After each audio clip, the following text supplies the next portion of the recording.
প্রিয় শিক্ষার্থীবৃন্দ, আসসালামু আলাইকুম।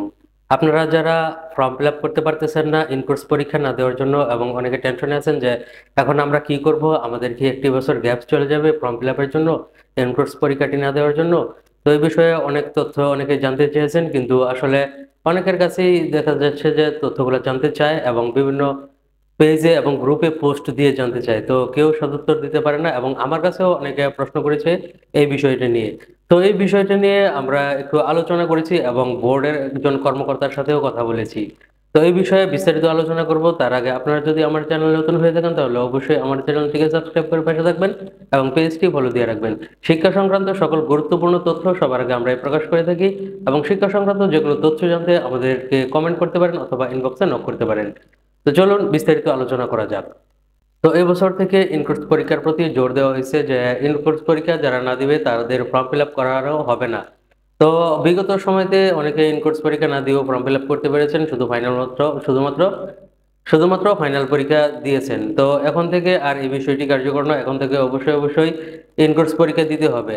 তো প্রথমবার যে নোটিশটি ছিল এখানে দুইটি ইনকোর্সের কথা বলা থাকলেও একটি মাত্র ইনকোর্স নিয়েছে এবং এটার যে ইনকোর্সের নাম্বারটি আছে এটি রেজিস্ট্রেশনের নাম্বারের সাথে জাতীয় বিশ্ববিদ্যালয়ে অনলাইনে এন্ট্রি করতে হয়েছে এবং সেই অনলাইন এন্ট্রিকৃত রেজিস্ট্রেশন নাম্বার থেকে আপনাদের ফর্ম ফিল আপ করা হয়েছে। তো আপনাদেরকে এই নোটিশটি দেওয়া হয়েছে এবং আমিও বারবার আপনাদেরকে জানিয়েছিলাম যে যেভাবেই হোক ইনকোর্স পরীক্ষাটি দেওয়ার জন্য। তো তারপরেও অনেকে দেন নাই। তো প্রথমে একটা সুযোগ দেওয়া হয়েছে ইনকোর্স পরীক্ষার জন্য।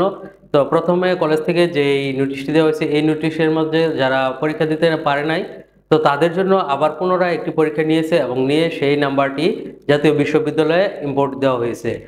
তো আপনারা এখন যে অবস্থায় আছেন যে আপনাদেরকে বলার পরও আপনারা পরবর্তীতে পরীক্ষাটি দেন নাই, অর্থাৎ জাতীয় বিশ্ববিদ্যালয়ে যে স্টুডেন্টদের নাম্বার চেয়েছে ইনকোর্স পরীক্ষার নাম্বার, সেই নাম্বারের লাস্ট ডেট পর্যন্ত আপনাদেরকে পরীক্ষা নিতে পারতো আপনাদের প্রতিষ্ঠান এবং নিয়েছেও অনেক প্রতিষ্ঠান আপনাদের প্রতি মানবতা দেখিয়ে। কিন্তু তারপরেও দেখা গেছে অনেক বড় ভাইদের কথা শুনে যে ইনকোর্স পরীক্ষা না দিলে কিছু হয় না। আমি অনেকগুলোই এরকম কমেন্ট দেখেছি আমাদের পেজে এবং বিভিন্ন পেজে যে ইনকোর্স পরীক্ষা না দিলে কোনো সমস্যা নেই, কিন্তু যারা এই কথা শুনে ইনকোর্স পরীক্ষা দেয় নাই তারাই এখন বিপদে আছে। তো যাই হোক, এরকম আসলে যারা তেমন জানে না বুঝে না তাদের কাছ থেকে কোনো ধরনের তথ্য নিয়ে বিভ্রান্ত হবেন না, নিজের জীবন নষ্ট করবেন না। তো এখন হচ্ছে যখন অনেকে এই প্রশ্নগুলো করতেছে আমাদেরকে, তো একজন বোর্ড কর্মকর্তার সাথে এই বিষয়টি নিয়ে কথা বলেছি। তো উনি যে বিষয়টি জানিয়েছেন যে আমরা এই বিষয়টি অবগত হয়েছি যে অনেক শিক্ষার্থী ইনকোর্স পরীক্ষা দিতে পারে নাই। তো এই বিষয়টা নিয়ে আমরা একটু চিন্তা ভাবনা করতেছি যে আরো একটি সুযোগ দেওয়া যায় কিনা। তো আরো একটি সুযোগ দিল, একবারে খুবই অল্প সময়ের একটি সুযোগ দিবে এরকম একটি আলোচনা ওনারা করেছে। তো এই বিষয়টি আমরা জানতে পেরেছি। তো আপনারা যারা ইনকোর্স পরীক্ষা দেন নাই তো তারা অবশ্যই আপনাদের নিয়মিত কলেজে খেয়াল রাখবেন এবং আমাদের পেজ অথবা চ্যানেলেও চোখ রাখতে পারেন, কারণ আমরা যখন জানতে পারবো যে ইনকোর্সের নাম্বার এন্ট্রির জন্য আরো একটি সময় দেওয়া হয়েছে, অর্থাৎ আপনাদেরকে ইনকোর্স পরীক্ষা দেওয়ার জন্য আরো একটি সময় দেওয়া হবে, তো এটি আমরা সাথে সাথে জানিয়ে দেব। দেন আপনারা অবশ্যই ওই সময়টি কখনো কোনোভাবেই মিস করবেন না, কারণ তখনও যদি আবারও মিস করেন তাহলে এক বছর গ্যাপ থাকবে, আবার পুনরায় ইনকোর্স পরীক্ষা দিতে হবে।